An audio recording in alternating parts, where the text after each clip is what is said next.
evening, everyone, and welcome. I just wanted to take the time to introduce myself first. My name is Sarah Farah, and I am thrilled to be here tonight to introduce this conversation on one of the most urgent and deeply personal feminist issues of our time, which is the autonomy of our bodies in both our own minds and in the minds of others. I'm currently a senior at Rutgers University studying cell biology and neuroscience, and I'm pursuing a double minor in music and women's gender and sexuality studies. I'm also a second year scholar at the Institute for Women's Leadership, where I'm earning a certificate in women's leadership through the Leadership Scholars Certificate Program. As an aspiring physician, I'm deeply interested about the intersections of gender, health, and social justice, so this discussion is especially meaningful to me. Last spring, I was able to complete an internship at the Women's Health Institute at Rutgers Robert Wood Johnson Medical School, which, in addition to being part of the Institute for Women's Leadership Consortium, conducts research on various clinical, psychological, and systemic issues that affect women's health as a whole. In my studies and research, I've found that women's bodies are often policed and their pain dismissed through systemic biases tied to body size, gender, and societal expectations. These factors shape how seriously symptoms are interpreted and how care is delivered, which should never be the case in healthcare. These patterns reveal that health inequities are not biological accidents, but instead they are consequences of deeply rooted social structures. Tonight, we're joined by two extraordinary thinkers and writers whose work has shaped how we talk about these important issues regarding gender, power, and our body autonomy. Dr. Kate Manne, an associate professor of philosophy at Cornell University, is one of today's most incisive feminist philosophers. Her previous books, Down Girl and Entitled, have become foundational texts for understanding misogyny and male privilege in modern society. Her new book, Unshrinking: How to Face Fatphobia, blends a rigorous analysis with personal reflection to expose how fat phobia constrains not only our bodies, but our lives, limiting opportunity, dignity, and freedom. In it, she calls for a radical reimagining of how we inhabit our bodies and how society must change to make space for all of us. Dr. Mann will be in conversation with Dr. Roxane Gay, the amazing writer, critic, and professor whose body of work, including Bad Feminist and Hunger, has changed the way that we understand feminism, vulnerability, and storytelling. Dr. Gay is a Guggenheim Fellow, a New York Times contributing opinion writer, and the Gloria Steinem Endowed Chair in Media, Culture, and Feminist Studies here at Rutgers. The Gloria Steinem Endowed Chair is a collaboration between the Institute for Women's Leadership, the School of Communication and Information, and the Department of Women's Gender and Sexuality Studies in the School of Arts and Sciences. Dr. Gay's voice continues to challenge, comfort, and inspire readers across the world. Together, Dr. Mann and Dr. Gay will explore the politics of body size, the cultural machinery of shame, and what it truly means to live fully and unapologetically in a body that the world too often tries to diminish in this discussion about Dr. Mann's book, Unshrinking. Please join me in welcoming Dr. Kate Mann and Dr. Roxane Gay. Thank you so much for that wonderful introduction. And Kate, thank you so much for joining me here at Rutgers. I know that travel issues with the government prevented you from joining us in person, but I think we're going to have an amazing conversation. And so, welcome. Thank you for having me. What a thrill. I am regretful we couldn't do it in person, but so happy we get to converse and maybe even have more people here thanks to the online format. So thank you so much. And thank you to Sarah for that wonderful introduction, and also to Nishi for incredible support and organizational labor. Yes, Nishi is the person who does the coordinating for all of the events through the Gloria Steinem professorship and among many other things. And she's incredible. And yes, Sarah was wonderful with that introduction. And I think in our work, we both think quite a lot about bodies, and we talk about bodies as women in the public sphere. And whenever you're a woman and you have an opinion and you dare to share it, you are inevitably going to deal with a lot of criticism that is offered in bad faith. And I was talking to my students today during class about how, even though we write for ourselves and we shouldn't think about audience too much, we often have to, as cultural critics, forestall some of the bad faith readings that people are going to offer of our work. So, how do you deal with bad faith engagement with your work when you are offering Hmm. it in good faith? Yeah, that's been a really tough question for me about audience for a really long time as a feminist, because I feel like, especially having a certain background, namely in philosophy, there is this sense that you're meant to meet any argument and take it at face value. Mm, And I actually think that's just a naive mistake that philosophers are making about the discourse, that take an argument about fatness and health. We're meant to just take it, run with it, analyze it, dissect it. It's not that I don't think that's important work, and it's not that I never do it, but I think it can also be important to engage in a kind of debunking project where we say, what is really going on underneath the surface here? Um, Similarly, when it comes to debates about bodily autonomy, reproductive freedom, abortion, should we kind of take people's thoughts at face value and analyze them, have arguments about them that just don't try to shift the discourse? No, I think that actually is a way of playing into the hands of the opposition. And mhm, so, what I often end up saying is that preaching to the choir gets a bad name, but there's a way of thinking about a certain kind of writing, which is that we don't always know our own song as feminists, as anti-racists, as people who are combating fat phobia. And sometimes I feel like what I'm doing is taking thoughts that a lot of us have that are kind of inchoate and kind of hard to, at least for me, articulate and crystallize, and contributing to this group project of trying to maintain a line that is actually really hard to maintain when there is so much bad faith argumentation and so much aggression and hostility out there.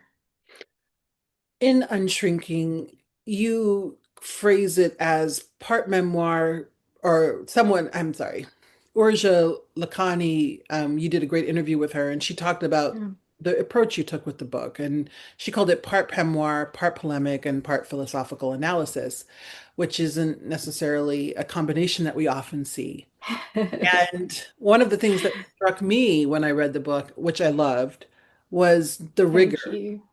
and the way that you really debunk a lot of the myths, for lack of Mm. a better word, around fatness and fat bodies and what it means to live in a fat body in a fat phobic world. And so I would love to know about the genesis of this book and why you approached it with such rigor. Were you Thank anticipating that you would have to? Thank you for saying that. I think sometimes it's a matter in writing a book like this of just trying to figure out not necessarily the best angle so much as an angle that you can offer. And for me, as a philosopher, especially as a moral philosopher, what I often see in the discourse is lots of people basically shaming fat people and implying or saying that there's something morally wrong with fat folks. And that was something where it seems like clearly, yeah, a kind of bad faith move. It seems like not a strong argument, but I wanted to really try to break down at its best, what does that argument amount to, and why is it so barren? Mhm. So one of the things that I think kept me in the game of shrinking myself for a really long time was the guilt and the shame of historically being a larger person, and this sense that the arguments to shrink myself, the moral obligation to shrink myself, were actually such unconvincing, uncompelling, unpersuasive arguments, even when you construe them at their best. I think there is a certain power in breaking down those arguments and seeing that they really don't amount to much. Mhm. And yeah, I think that was one of the things that I wanted to do here. Um, but there's also just the part of it where if you don't really get into all of the statistics on weight and health being in this more complex relationship than we typically think, people won't listen.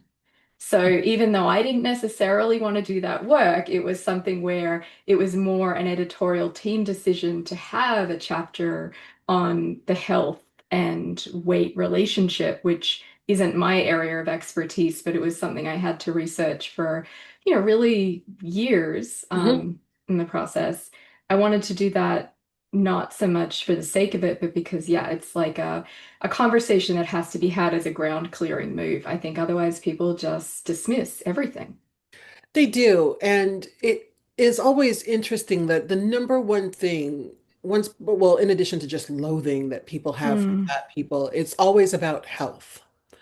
And for many years, I always tried to sort of counterstall those arguments by saying, oh, that may be the case, but I'm healthy, etc. And then I started reading Sonia Renee Taylor's work, mm, where she talks about the fact that we don't actually owe anybody good health. Like there's nothing in the sort of societal pact that suggests that illness is a moral failing. No, we hmm. have this prevalent cultural attitude. And so, did you resent at all having to engage with the health aspect? Because Yes. I totally understand what you mean by ground clearing. Nobody was going to pay attention if you didn't address that. I did really resent it because I was someone who wrote this book in the shadow of a pretty severe eating disorder, which is pretty fucking unhealthy sorry, I shouldn't swear, but I was You can swear. starving myself and people would be like, but your health, like, and also the implication would be that anyone who gets thinner is getting healthier, which Hmm. is really just false. It's not just problematic, it's plain false. And so, if the concern was actually about people's health, you wouldn't see such little emphasis on the kinds of disordered eating that are ushered in by a lot of these discourses and a lot of the things that we push on fat people as solutions to Mhm. what often isn't a problem with their body.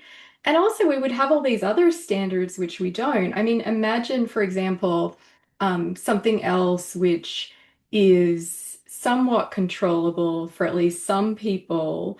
I would say much more so than body size is how much we sleep. And Mhm. yet, someone who spends a lot of time scrolling their phone or procrastinating or doing something other than sleeping at night is very rarely subject to moralization and health concern trolling. So, we generally regard other people's health as really approximately none of our business until it kind of veers into the territory of aesthetics. And yeah, I think that often is what's going on under the surface.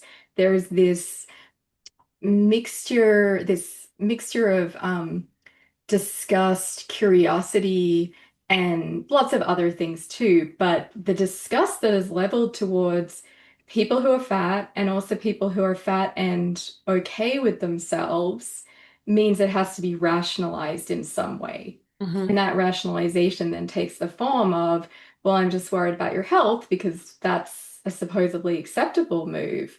So there's a huge power in someone like Renee Taylor saying, well, actually, no, you're not allowed to concern troll about people's health. And furthermore, your health isn't something that you owe other people. It's really just your own business. Mhm.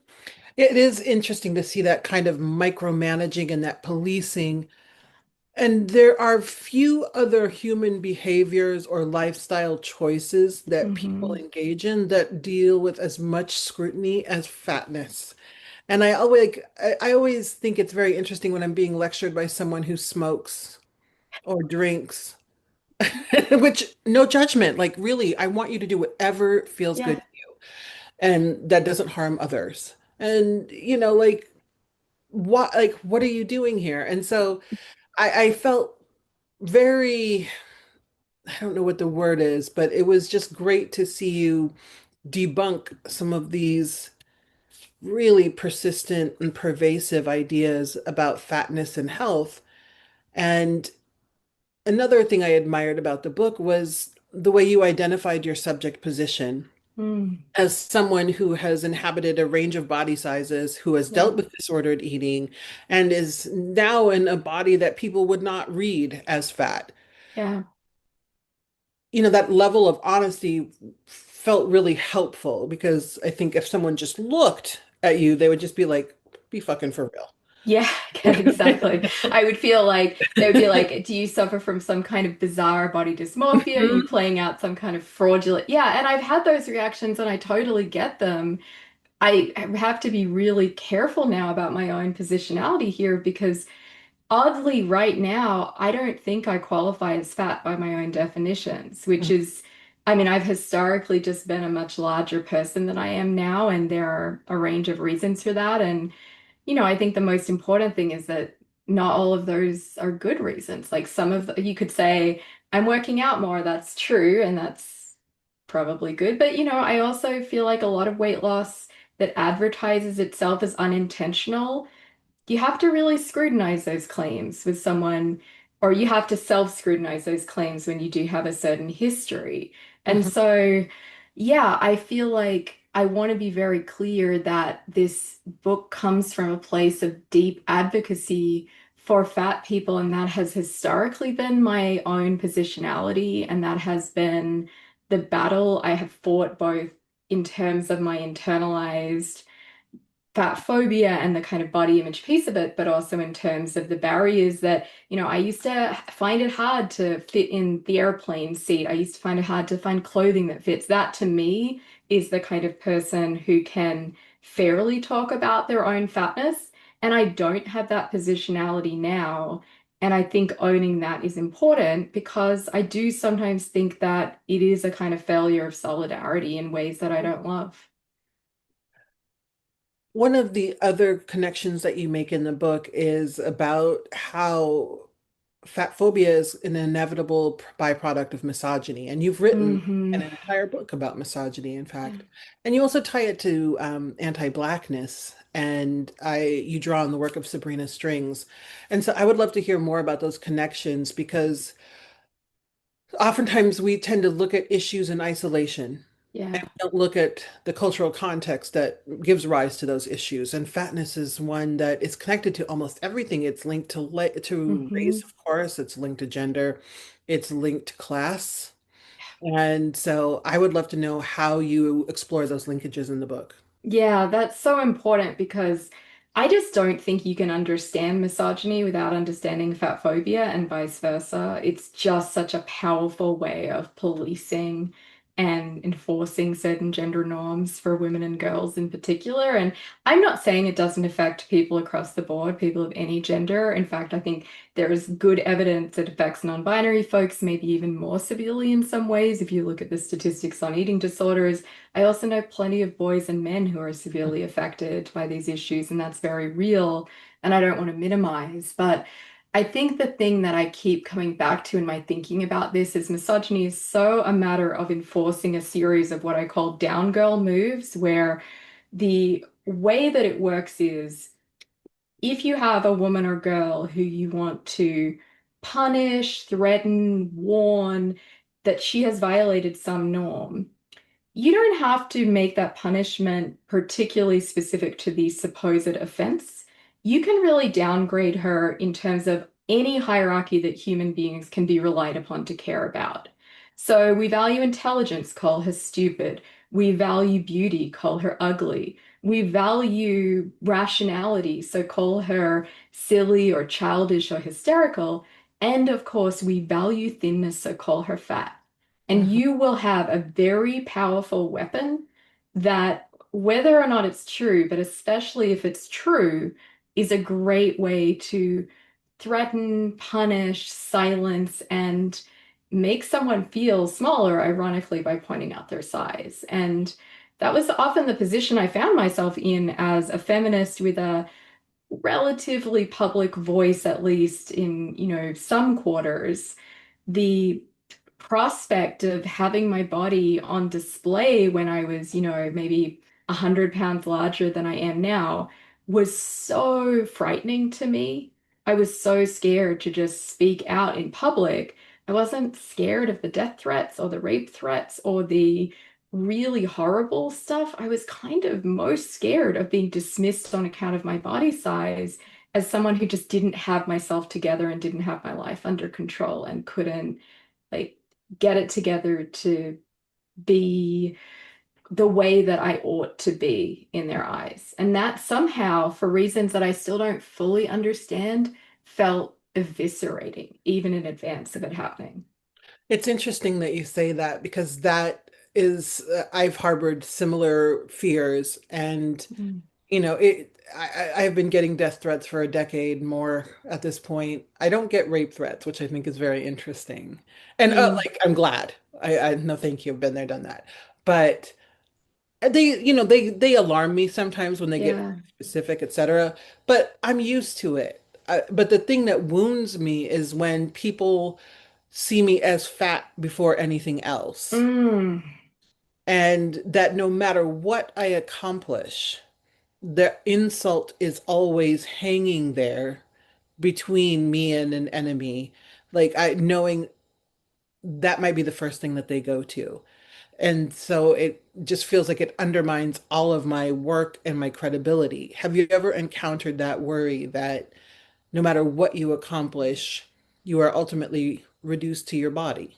that's exactly it. And that I think you've crystallized it perfectly. And first of all, I'm so sorry. I'm just so sorry you have to deal with any of that. It's so awful, and it's so awful in a way that I know is kind of normalized. Mhm. And I, it happens to me too. And when I occasionally complain about it, people will say, well, ignore it, or it's just some guy in a basement or whatever. And it's like, I know that. I'm not Mhm.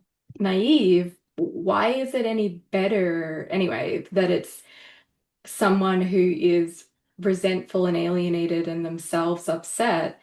Of course, hurt people, to like take a good phrase from Arrested Development, but they still hurt people. And yeah, that capacity for fat phobia to wound, I do think derives from this sense that, yeah, all of the effort, all of the attempts to be really careful in my thinking and my writing, and of course I make mistakes all the time, but the idea that that care and that attempt to be spiky and say things that are hard to say in a fairly loud way, but without um, getting into territory that is overbroad or is hyperbolic, that all of that really hard work and that training, like we both train as writers and as craftspeople and as people who care about truth, and that all of that can just be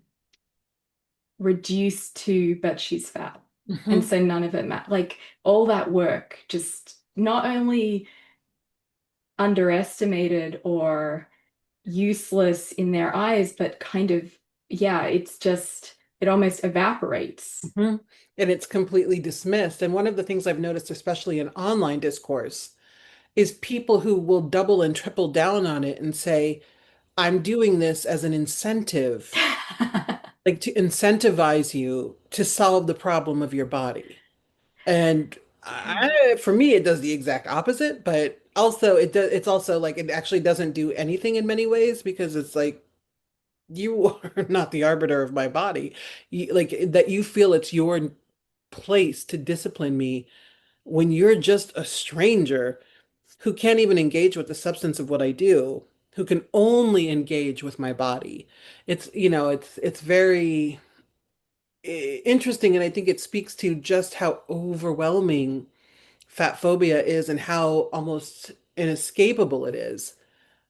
And that reminds me a lot of something I'm sure you've noticed, is that even people who consider themselves liberal or progressive and on the sort of right side of history will often make insults about body size and fatness at people they don't like.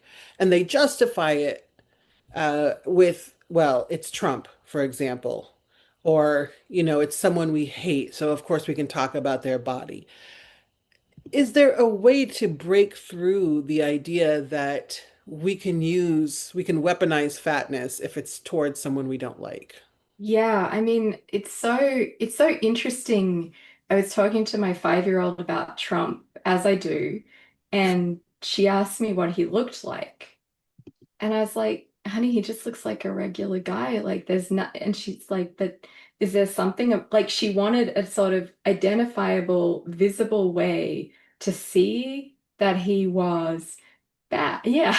And I was like, sorry, that's not how it works. Unfortunately, bad people who are very dangerous are just very much amongst us, and they don't look like monsters, and they also don't have a particular size or shape or anything. And I do think there's this kind of this aspect to it that it's almost like a just so thinking about the body, which is comes to the fore when you ask yourself, do the people who say, oh, you're fat, you should lose weight, do they want us to be smaller? No. What they want is to have a chink in our armor that they can pierce very easily and very reliably, woundingly, that will like pierce and like be a way to deflate is the thing. And so it's not that everyone who's fat phobic is actually hoping for people to solve the supposed problem of their fat bodies. It's that, I mean, they're really invested in this hierarchy where it's really nice to be able to say about people you don't like, whether it's a you or a me on one side of things or a Trump on the other, this person is visibly has a lower status in the hierarchy because they have more adipose tissue on their frame. And I mean, maybe I don't know how to solve this way of thinking about things, but I do think it can be effective to just say, you know, when you talk about Trump's fatness, you're talking about me or historical me or my best friend or, you know, whoever it is. Like, this is not actually a way to separate out the people you object to from the people who are you, your loved ones, your people. One of the things that you talk about in the end of the book is this idea of body reflexivity, which I had never really heard of before, as opposed to body positivity or body neutrality. Can you talk a bit about what that means and what it takes to get people to reframe their understanding of fatness as body reflexivity? Yeah, I would love to. I mean, I came to the idea of body positivity already a little bit worried because I'm not uniformly positive about anything. Um, I'm, my newsletter is called More to Hate, and it was originally a pun on, you know, more of me to love, because when I founded it, I was, you know, quite fat at the time, and I also just liked the idea of playing with that idea of being a bigger target through it. But yeah, I tend to focus on like all of the things that we really have to oppose, like various forms of oppression and also the kind of foolishness that we're seeing going on politically. But the thing about body neutrality, which is the standard kind of alternative to body positivity, is that it felt to me like a very hard thing to do to just be purely neutral about this object in the form of your body that is been so fraught, and that how can you be so just blandly neutral about something that is such a fraught subject matter for almost all of us. So I felt like I was already failing at body positivity and neutrality, and I began to think about it like this. So body positivity and neutrality make sense as alternatives to what is implicitly this idea that we're being body negative and that we're besmirched, we're derogated, we're dismissed, and so on. And that idea has, it's better than the body negative alternative. Both of those ideas are. But there's still a scale. It's still positive versus neutral versus negative.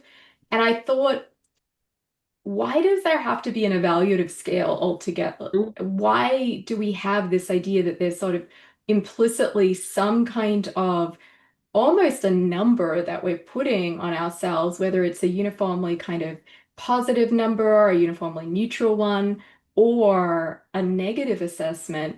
Wouldn't it be more powerful if we stopped assessing ourselves altogether? And I think that this idea of body reflexivity, where the idea of reflexivity is that my body is for me, your body is for you, there's just no assessment to it. it Mhm. kind of came from thinking about the attitude that I think we tend to have to young children, where when people ask me how could we possibly stop having an evaluative attitude towards our bodies, I like to point out that actually it's only a fairly select group of people, girls and women who are over a certain age, that we judge and have an attitude towards their bodies as a matter of course. Whereas when it's, very young kids at 3 just kind of running around enjoying their bodies, we don't need anything like body positivity about 3-year-olds, I hope, or neutrality, because there's no prospect of negativity. Their bodies are just for them. They just Mhm. kind of enjoy and experience the world through their bodies when things are going well. And of course, there are complexities. That's not always the case, unfortunately, but at least as an ideal, I think it makes sense. And it makes sense as a happy and not so unfeasible thought experiment that maybe we can also do in our own case, where my body is for me. It's just not there to be assessed. It is, sometimes can be appreciated in the way that we appreciate any part of nature, but we don't need to have one monolithic attitude towards it that's evaluative. As you know, and I've seen you write quite well about um, on your newsletter, which I love, is Thank you. GLP-1s and Yeah. the influence that they have, and they're back in the news again. Not that they've left the news since they broke into the sort of matrix, but now that Trump has made this bizarre deal to offer them at a lower cost, I mean, like I feel like we're a couple months away from it replacing fluoride, but Seriously. I mean, we're just so close. Um, but how do GLP-1s fit into the work that you do? And, for people my age, I'm 51, we Yeah. remember a range of like magical weight loss drugs that ultimately ended up being deeply harmful. Olestra, um, uh, Fen-phen, yeah. Ben, Redux.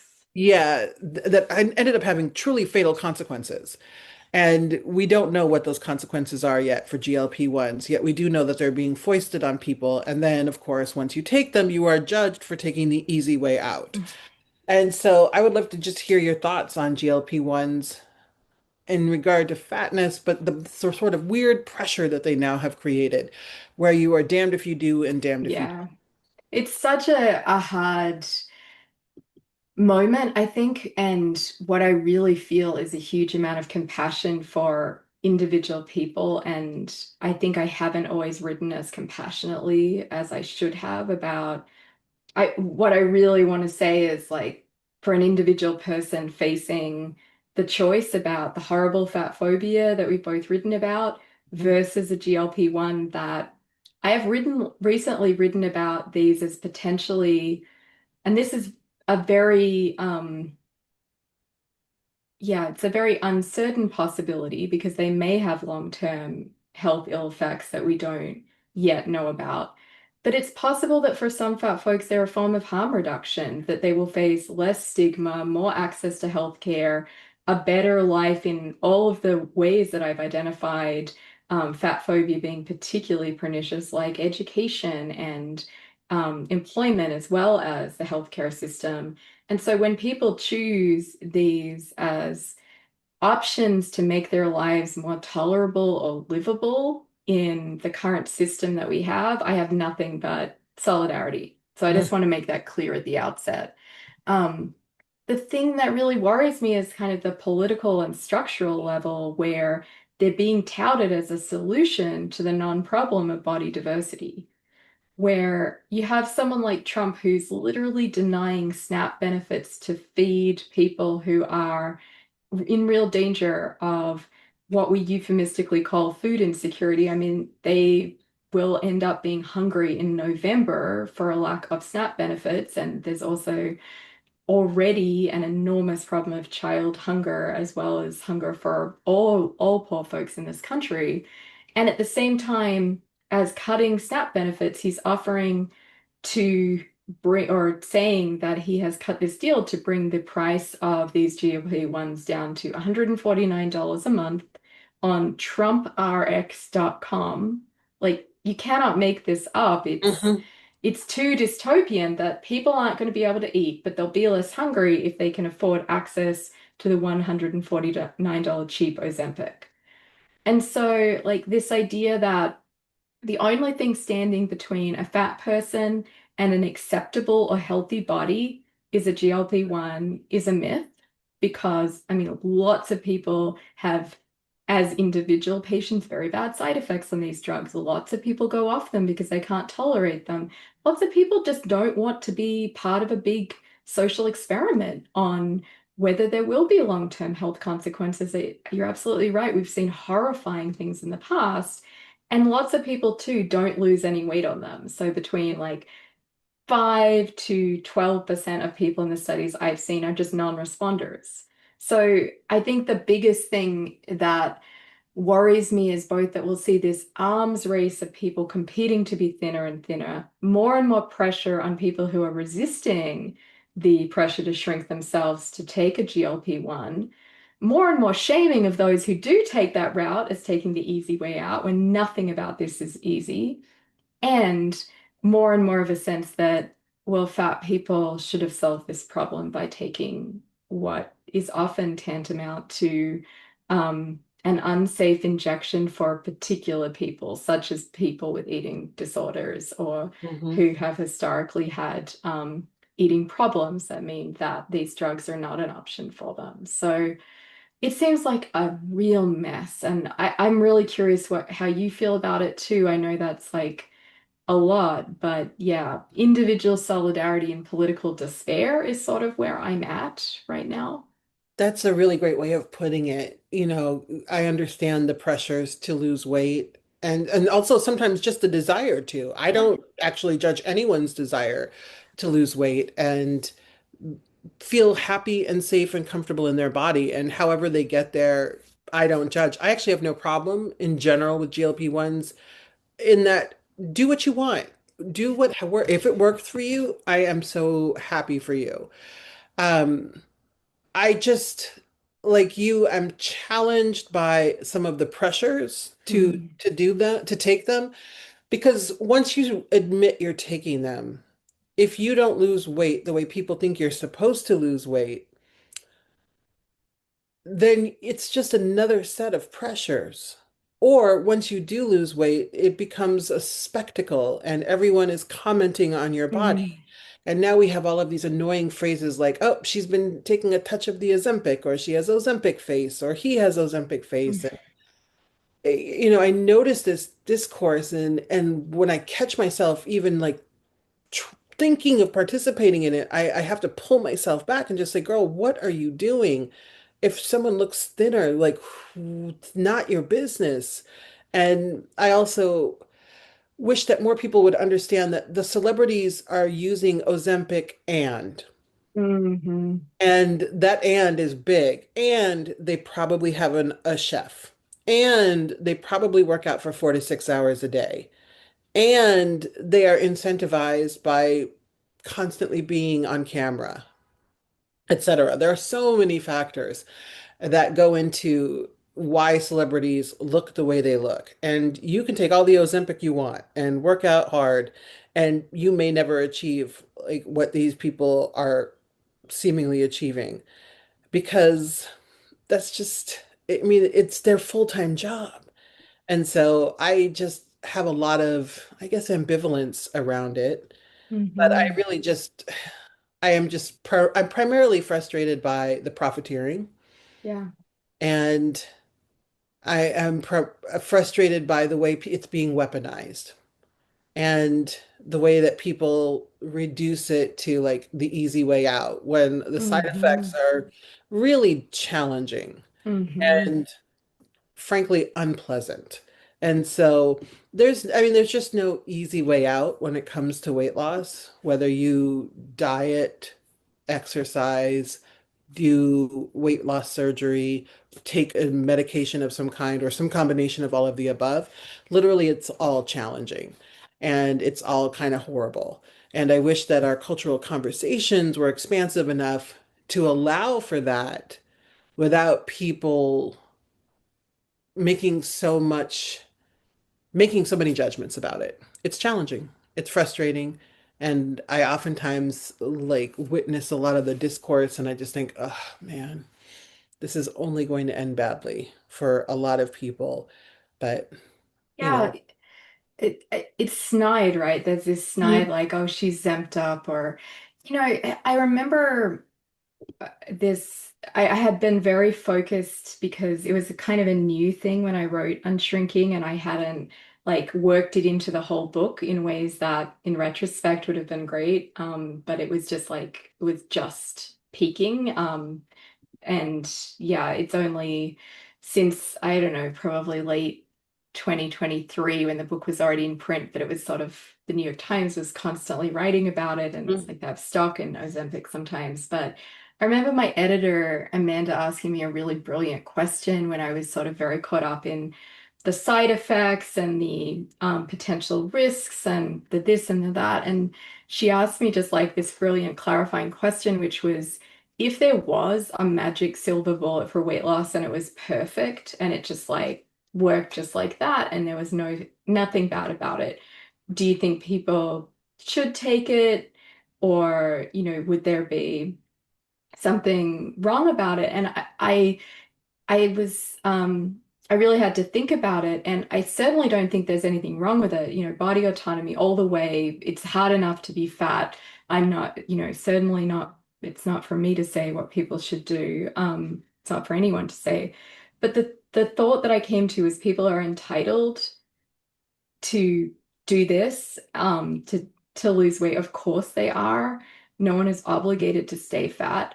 But I just think, again, like that individual question leaves this room for a broader social sadness that body diversity is being reduced. Mhm. And that I don't have any problem with, I just saw a piece on, I think it was Megan Trainor is thinner now and whatever. Like as an individual, I could not care less. I probably mispronounced her name. I barely know like one song she sang, but all about that bass. I think it was a banger. Yeah. But the thing is, I think there is real room to feel sad Mhm. that you look around a room that of powerful elite people, and there's just a difference. That there was just this moment prior to GLP-1s where it felt like we were kind of getting somewhere that turns out to be a making lemonade out of lemons kind of very mild, tepid form of body acceptance. It wasn't that fat people were really loved or accepted or embraced or seen as valid. It was like, well, if there's nothing we can do about you, then okay, fine. Yeah, there was a begrudging, not everywhere and not often enough, but we did start to see some acceptance that, okay, fine, we live in different kinds of bodies if you insist. And it was very begrudging, but at least it was there. And it's interesting to see how quickly the rise of GLP-1s has completely eradicated that, where now people think, not everyone, of course, there's always exceptions, but a lot of people think we have this solution. Fatness is inherently a problem, and you must do something about it. You have no excuse. Um, and, getting insurance to cover it is a whole thing. It's extremely expensive out of pocket. And so like it's just not as simple as all that. And also sometimes there are people who are perfectly happy in their bodies. I haven't Yeah. met them, but I hear that they exist. And I love that for them very much. Yeah, And and so I love this moment too because it's such a good example of disease mongering. Like the second you have a treatment for bad breath, suddenly it's like has a medical name and it's pathologized as this thing we can treat. Like as soon as you have human growth hormone on the market, suddenly it's idiopathic short stature. It's not that some people are just short, it's that we have kind of a condition. And as soon as you have GLP-1s, the second that happens, it's like, oh, obesity is a disease, rather than, oh, yeah, like maybe people do come in different shapes and sizes. How about that? It's very predictable, and this is nothing new. We've seen it all before, that you go from the solution to the problem rather than the reverse, but to see that profiteering is that other aspect of it that I Mhm. wanted to pick up on in what you said, because the profiteering is so naked and it's so connected with yeah, the ways in which the medicalized and pathologizing language of obesity and so on, it's just ripe for making people feel pathological when actually they just have a body, and bodies are, as you say, unruly. Mhm. And the pathologizing part, which you mentioned, is so critical. Like we tend to pathologize almost everything about human behavior, when sometimes it's like, that's just Sue. That's just who she is. Like we don't necessarily have to. That instinct to medicalize things and pathologize things, it tends to create really just miserable conditions for being human. And as a philosopher, one of the things that really elevated your book for me was that you never strayed from your academic home and your philosophical interests. And so I would love to know how this is more of a craft question, Yeah. how you bring philosophy and cultural criticism together in ways that feel accessible to a range of readers. Mm. Yeah, I mean, I think it's often work in progress and is something where I have been really inspired by reading you and Tracy McMillan Cottom and my friend Matt Desmond, and people who are both bringing certain kinds of theory to bear on questions that are important and partly theoretical and do benefit from certain kinds of analysis or certain kinds of particular kinds of writing that have a kind of artistry to them, but also do draw on elements of who we are as culturally situated people. So I did find myself really wanting to think about, I mean, so much of what we think about too when it comes to bodies is aesthetics. And so, what is it to be someone who's coming of age when Friends is big? And the Mm, idea of a fat Monica is such a natural punchline. And that's like, very much my high school body, but the idea of that person being attractive to anyone or being able to date successfully or having any kind of non-comic inner life was mm, just laughable.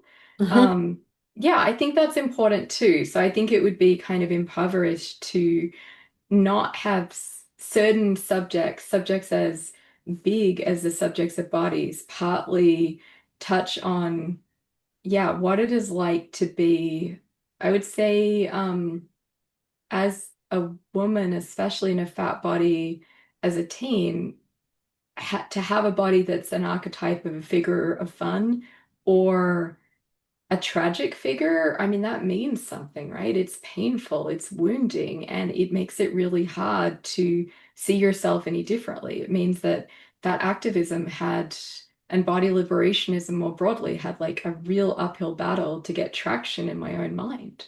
mhm. Absolutely.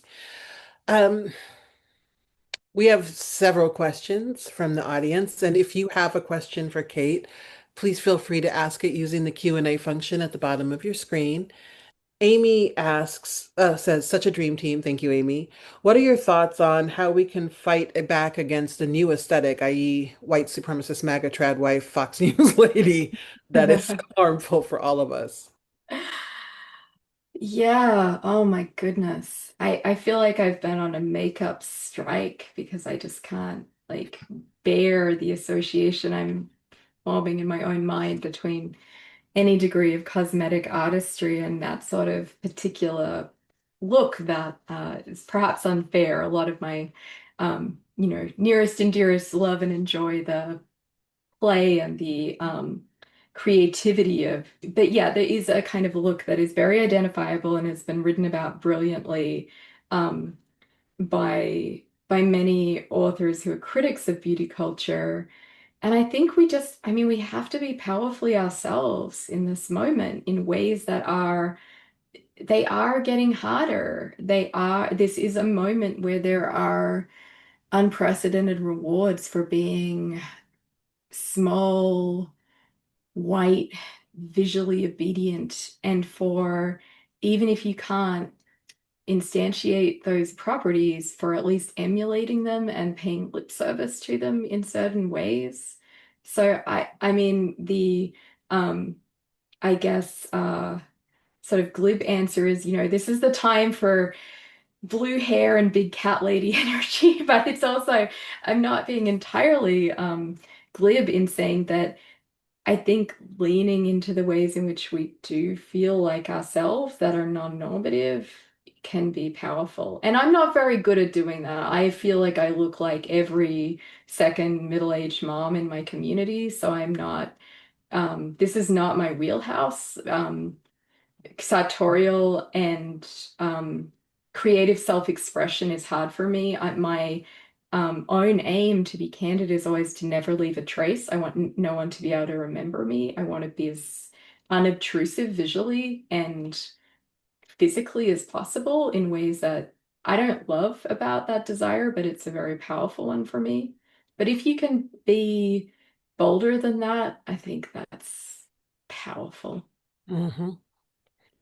Farile asks, I love how you mentioned that we ignore health until it comes to appearance. How does someone separate themselves from the comments when everything around us shapes us to please the male gaze?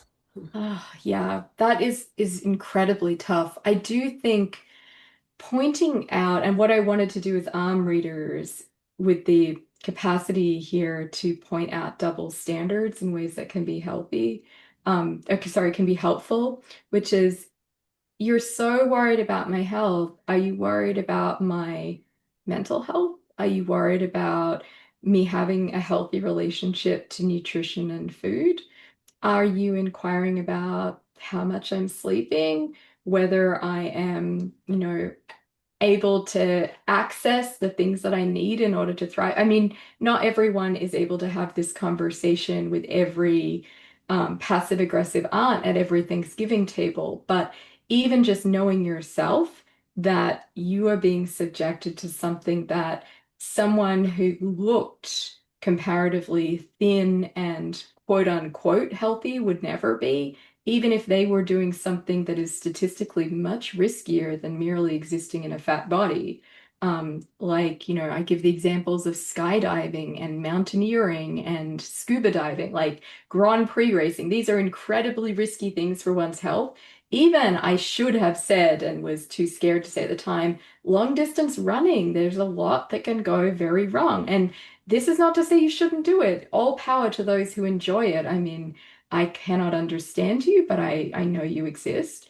But, there are lots of health problems that people have doing these paradigmatically healthy activities that literally no one cares about or questions because you look the way that they think you should look. And knowing that in your own mind, and sometimes even pointing it out, I think again can be good strategy and healing. I'm glad that you mentioned endurance and like distance athletes, which more power to you. God bless. But for whatever reason, my TikTok algorithm has placed me directly in that world. And I find it very intriguing in the sense that I'm watching it while on my couch, happily. But some of these things that people do, and I'm not talking about marathons, like hundreds of thousands of people, if not millions of people run marathons every year. It's a lot and it's kind of cuckoo to me, but whatever. But people are running like 400-mile Hmm. races. Yeah. And there's a guy I follow on the internet. His name is Andy Glaze, and he seems lovely. He's a firefighter, but he runs like multiple hundreds of miles like every week. And everyone thinks that he's perfectly healthy, which I'm sure his heart is great. But at some point you have to wonder, like, this feels like addiction. And I don't know if you saw Hmm. there was a documentary several years ago called Running Across Africa, something along those lines. And one of the guys was like, "Yeah, I'm a drug addict, and this is how I got off the drugs. I just picked something else." They ran a marathon every day across Africa. Good documentary, but anyway, that's what your thought made me think of. Like endurance athletes are like people that we look at and say, look at have this amazing like health specimen without ever questioning it. Or the health guy who's helping the billionaire who wants to live forever, who has no fun and eats like weird shit all the time. Looks like 52 when he's Yes. 47. I He's mean, like, it's I really, look so young? And then the doctor didn't even finish his residency. And like these are the people we're taking health advice from. Like I love to listen to my physician and I do exactly, like what she tells me. But why would I listen to some like guy who sleeps with like a fucking light on his face? God. We have many other questions, so let me stop. I'm just obsessed with like who gets to be called healthy and who doesn't. It's so, can I just add one thing, which is there Mhm. is a really recent and interesting New York Times piece about not only there is wear and tear on the heart for ultra marathoners. Again, you're right, not like there's a distinction between those who run the distances that seem wild to me and those that seem really wild. And ultra marathoners, yeah, the wear and tear on the heart, but also the colon problems and the increased rates of colon cancer were like being tussled about.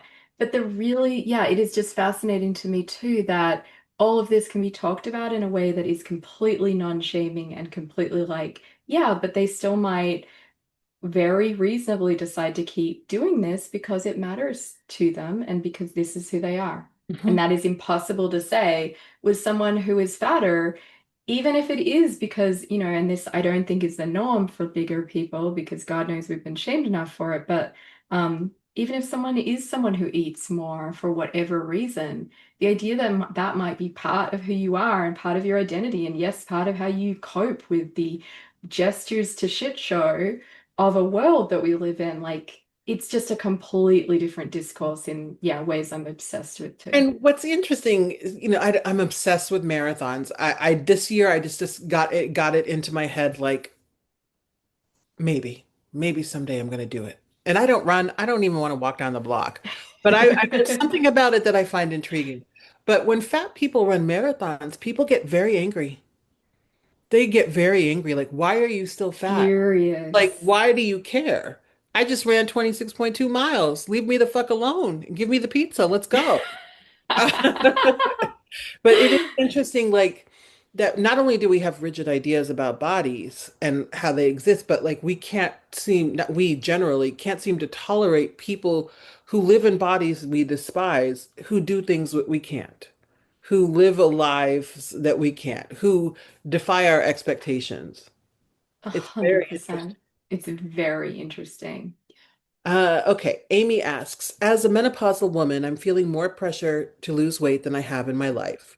The moment I'm more free, the moment I'm more free from child rearing, etc., suddenly there's this imperative to direct my attention to weight loss management instead of something that feels more like it actually matters. It Mm. feels like such a clever way to kill the political energy of middle-aged women.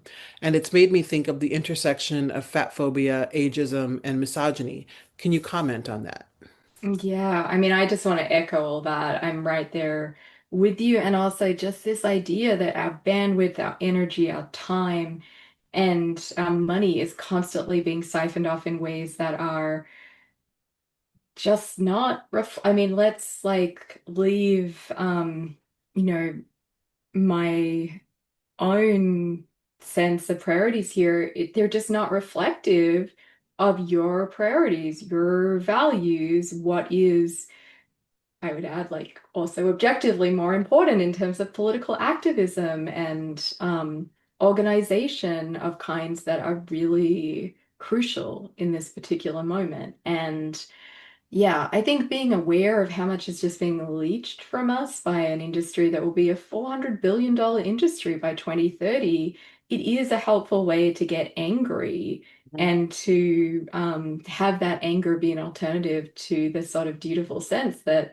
I should look this way or that way and put energy into that when, yeah, my energy is better spent in so many other ways, including just being joyful in the small ways we can, which is very, very hard at the moment for anyone who's politically aware, as I'm sure everyone is who's in attendance. Mhm. Tanisha says, after some weight loss, I'm noticing that the same family members and others who Mm. had a problem with me being too fat are now complaining that I'm losing too much weight. I think this relates to the comment you made earlier about people wanting to have power or status over other people. It's interesting because it feels like the complaints about my being fat came from a laughing at me and not with me place, and now the complaints about me losing too much weight come from an angry place. Alice, before Kate answers, I'll briefly say, Tynesha, one of the number one side effects of weight loss surgery is divorce. Hmm. And the other side effect is alcoholism. And it's, I think you pinpoint it correctly that people want to have power over you. They want you to lose weight. Oh, not like that. Because then they can no longer look down on you and they resent it. And it's interesting to just show that, especially when you are in a woman's body or you're read as a woman, it doesn't matter what you do, it's going to be wrong. So, Kate, what do you think? Yeah, I completely agree. That's exactly right. It's not like the people who made fun of you before, and I'm so sorry that you experienced that. It's not like they actually wanted you to lose weight. They felt good about themselves when they could make a kind of invidious comparison. Mhm. And look, there are some people in the fat activism space who I really respect and think are amazing who think that fat phobia is kind of genocidal, like wanting the world to be free of fat bodies. I do not think it's like that at all. It's being very invested in hierarchy, and in order to be at the top of a hierarchy, you need people at the bottom of it. So you need people who are fatter than you, who you can sneer at and jeer at. And superficially, the message is lose weight, but it's not actually aspiring to help you or even make you lose weight through shaming. The actual aim is just to enjoy, revel in, and reify that hierarchy, at least oftentimes. This isn't always the case, but I think it often is the case that, yeah, people want that power. And now that you have more social capital through thinness, which, I experience too, and I don't like it. I feel it and I feel really ambivalent about it because sometimes it's very alluring and also sometimes it's confrontingly horrible. But whatever it is, people's attitude is so revealing in that, yeah, they now are just basically noticing that you've surpassed them in a status hierarchy, which is roughly inversely proportional to body mass. Mhm. Danny asks, what are your reactions to the recent shifts with MTG, Marjorie Taylor Greene, and her rhetoric around gender roles within the Republican Party? Oh, I have to say, I try to ignore everything she says as steadfastly as possible. But yeah, Yeah. what about you, Roxanne? Do you pay me? I would Pay? just say that a lot of Republican women believe that adjacency to power is enough until the people in power turn on them the way they've turned on everyone else. And then all of a sudden, they want to be deeply concerned with gender equity and gender roles and fairness and right and wrong. Marjorie Taylor Greene has been one of the most toxic politicians in this nation's history. She has no sense of decorum. She is genuinely evil. She's also a hypocrite because her personal life is a mess. Her business, not mine. However, she also then wants to be homophobic and she wants to be fat phobic and she wants to be all other kinds of phobic when her own house is a mess. So I actually don't give a good goddamn what Marjorie Taylor Greene says about gender roles within the Republican Party because they've always been clear about their gender roles. She didn't understand her role within the party. She thought she was the exception to the rule, and now she's finding out that she's not. Oh well. Isn't it sad watching like right-wing women cozy up to bask in like the pallid light of conservative male power and Mhm. attention? Like, that I was just reminded in what you said that was so brilliant of the just execrable, I can never say that word, atrocious New York Times headline, Did Women Ruin the Workplace on Thursday? Just like, I'm writing a response piece for the Times and oh, thank goodness. Thank you for doing the just Lord's like, work. and I'm literally writing men ruin the world because Like they Of literally have. I mean, men are great, et cetera, et cetera. I have nothing but good men in my life, but factually speaking, evidentiary wise, it is what it is. So it's always interesting that there's an entire vein of journalism about women ruining things. It's just fascinating because it's such a silly and on its face implausible claim that the only way to explain it is that someone saying it that was the best, most efficient, or perhaps the only way she could cozy up to uh, somewhat powerful Mm. right-wing men like Russ do that, Yeah. doubt that. And and it's always interesting, like, and I thought this as well with the young Republicans and their odious text messages, Yes, deeply yeah. anti-Semitic, racist, Hmm. etc. These people always position themselves as like the master race and like elite genetics and elite bodies, etc. And then you look at their pictures and it's like, I'm gonna be fine with my subpar genetics. I think I'm gonna stay in this gene pool. But it is interesting to see like what happens, that schism between people who think they have power and people who actually do have power. And I'm going to be seeing more of that schism in the coming months, because I think a lot of people who thought that they were in the in group are going to realize that they're not. Yeah. Yeah, it's very fragile and it's a very sad performance because those of us who know can see how precarious that little shred of power is. Shani asks, thanks so much for this enlightening talk. I've been hearing a lot about health at every size and have loved what the message was for, but I noticed that there's so much discourse about it being disingenuous and dangerous, even from health professionals. Hmm. Knowing that historically bad faith health experts have been around, knowing how historically bad faith health experts have been around being plus size, how does one discern what is actually genuinely good health advice and what isn't?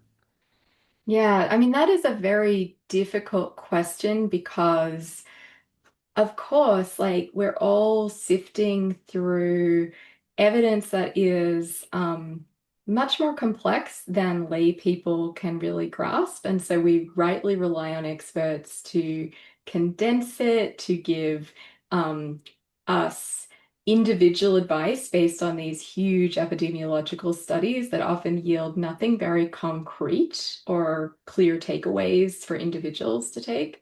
Um, I mean, I find it helpful myself to have some voices that to me seem expert and humane, and that I feel like I can really trust in sifting through evidence that is often more complex than I can wrap my head around. So one person I really love in this space is Dr. Mara Gordon, who she writes for NPR and she has a great Substack, and she is a family physician in Philly who, is treating just a lot of patients with a lot of issues and sees her role as to be a weight inclusive physician.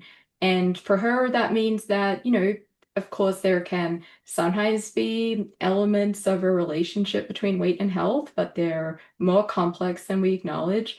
She does not yell at her patients to lose weight. She emphasizes doing things that are hard but manageable, like getting more exercise or eating better, things that are within our control, unlike body size.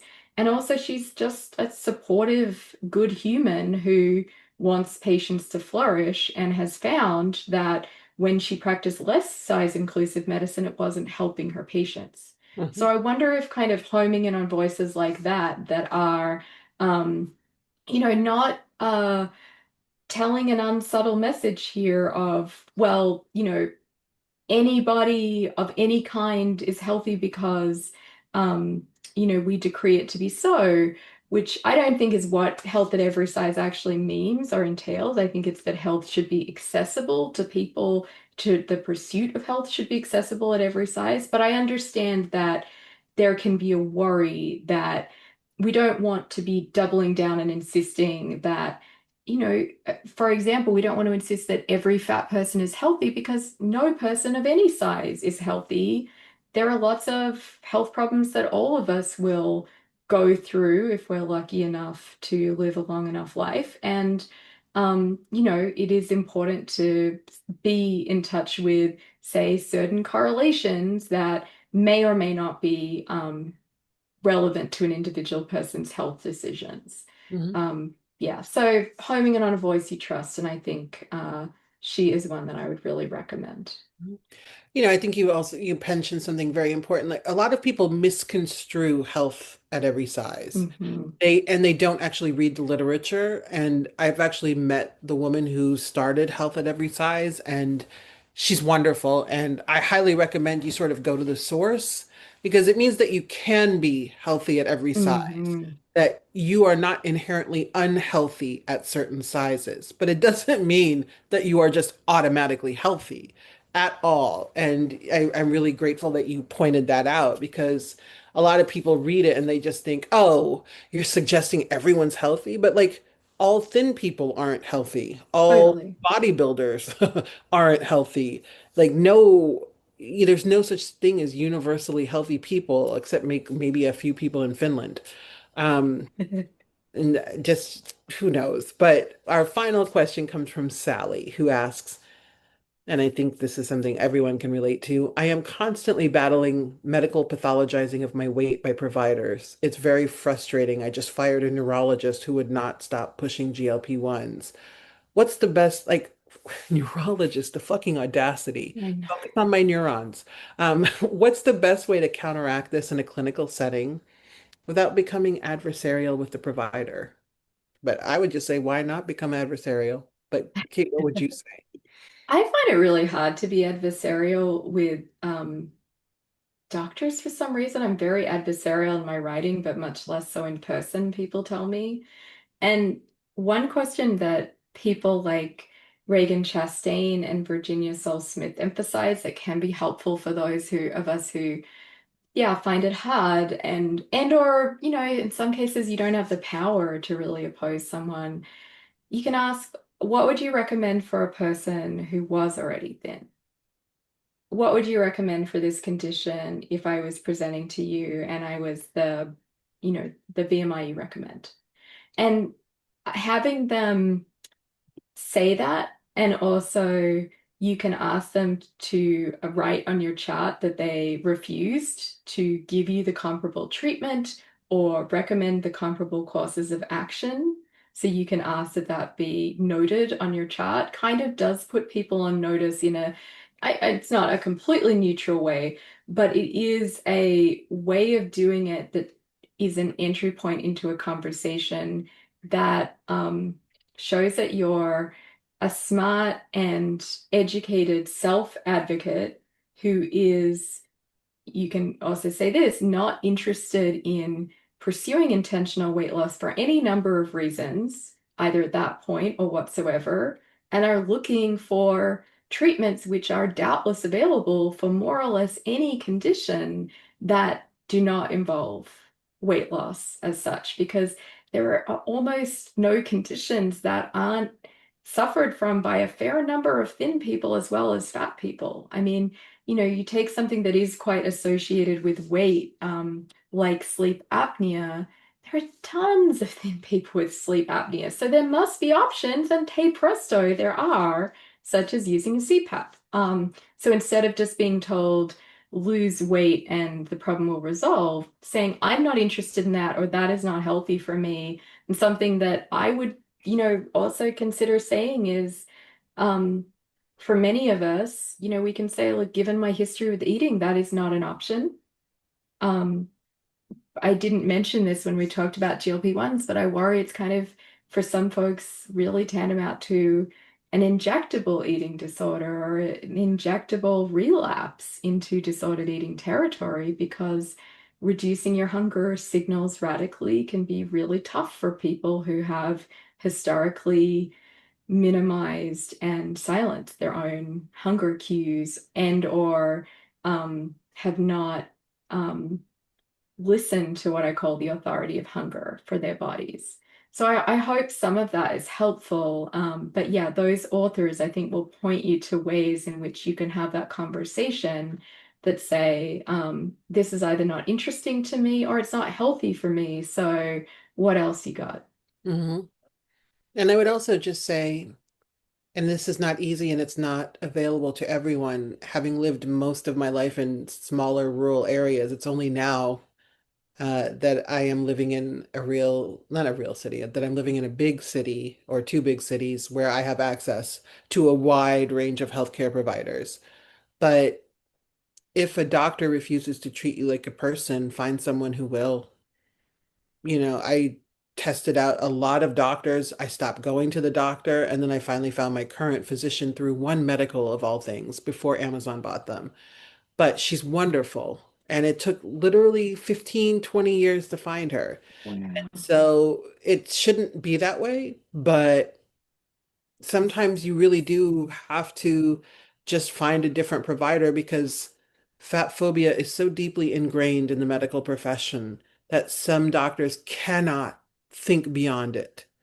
And one of the solutions for this problem is much longer term, which is working with medical students, which I and it's happening. I will say hunger, for example, is being taught in a lot of medical Yeah. schools. A lot of other books are like they're working on it as much as they're willing to. But you have the right to find a doctor who treats you with dignity, even if part of that does mean having a conversation on negotiated terms about weight loss. Yeah, that might come up. That might be relevant to something, but sometimes you just need an antibiotic because you have a sore throat. And what really got me sort of militant about all of this and radical is I went to the doctor for with strep throat, and the first thing they wrote on my chart was obese, and I was like, my throat is not fucking fat. It is swollen. And it is swollen because it is infected. And it's so sad that you have to advocate for like basic things, like just give me the amoxicillin, you fucker. And excuse my language, but honestly, doc. Honestly, why do doctors do this? So I have to share this with you now. I saw, and I live in a reasonably small town, Ithaca, and I don't have a lot of choices in my providers. And I finally found a nurse practitioner who was competent to treat my pelvic pain that I had had years untreated, years of, you know, just false starts and blind alleys and so on. And every time I go to her, she doesn't weigh me, she doesn't say a word, but every time I look at my chart, she just writes, she is overweight. And it's like, why do you do, like, you just clock me as overweight and you just write it down in your note. Why does that have a role in your treatment of my private area? Like, what? Isn't that Oh, wild? that is so wow. I would not wow. I'm not surprised that it would happen. I'm surprised that it would happen to you at this stage of your like physical existence. Like what size would you like me to be? I know. I'm like, Like, I I feel and it actually I think it was one of the very few things recently that I could, and this is reflective of so many people's experiences, was one of the very few things that I felt like was kind of triggering certain thinking patterns, certain mhm, behavioral patterns that were unhealthy. mhm, And I I just felt so reduced to my body by that comment. And in a way, it was worse because I wasn't weighed and because it didn't come up and because it was just, I always check out my patient notes because I just want to know, like, well, what exactly was the advice? Or I'm going to double check that I didn't miss something about the treatment and so on. But yeah, I should write a piece about this, just the, You should. I think it would be useful only because I I have found patient notes to be very interesting. I started reading them not for myself, but when my mom got sick, mm, because my dad and my brothers and I were like all and my wife and our wives too, my brother and his wife and my wife and I, we were all just deeply invested in tracking this, and of she was course. very thin, and the drastic difference in how they wrote about her in her notes. I was like, oh my God, this is how people are treated at the doctor? I had no idea. And then I went to the doctor with my wife and Uh, I saw how she's treated at the doctor. And I was like, oh my God, do you just hear birds sing every time you like go to the doctor? Because this is amazing. You should write about that because it's it's just it's beyond unkind. It's just not right because you didn't like, it's just not right. Else one has nothing to do with the other. And it was so irrelevant and so reductive, and it made me feel non-compliant, or like I was subject to a disapproval that wasn't even like in the vicinity Mhm, of the relevant things that we, and yeah, like I also just did have the thought of like even if this was done to comply with health insurance policy, or even if there's some reason for it, it's weird that we don't have this conversation more, because I have seen that note in every patient chart like area, even when I refuse to be weighed. So we talk all the time, I think, in these spaces in ways that are really great about, well, refuse to be weighed, don't do that. And it's like, well, it doesn't really help if people just clock your body in a particular way, and it's painful. Like it was the thing where when I read it, I was on my phone, which I shouldn't be, and my 5-year-old saw me read it, and she said, "Oh, mommy, did someone just say something mean to you?" oh, And it's like, oh, even my 5-year-old could see my face just mhm. like fall and feel like kind of attacked, even though, like, I mean, yes, whatever, but even at this stage in my life, I'm not immune to any of this. So, all the solidarity to all the people who have it much, much harder, because, yeah, it gets harder as you get fatter, and I know that from my own experience of Mhm. this. Absolutely.